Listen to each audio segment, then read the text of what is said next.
Let's take a look at this example. This time line crosses y-axis at -3 and has slope equals 2. Let's draw it. We have xy plane. This is my x-axis, this is my y-axis, and we have y-axis cut at -3. So I have -3, 1, 2, 3. This is my -3.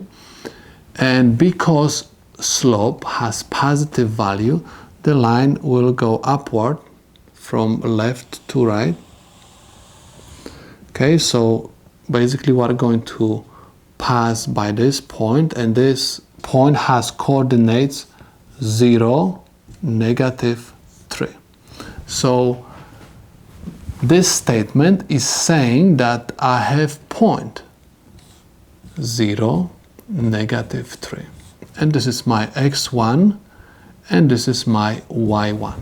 In order to find the equation of a line, or this particular line, we're supposed to use point slope form, which says y minus y1 is equal mx minus x1, where y1 is equal -3, so if y minus -3 equals m2 x minus x1, which is equal 0.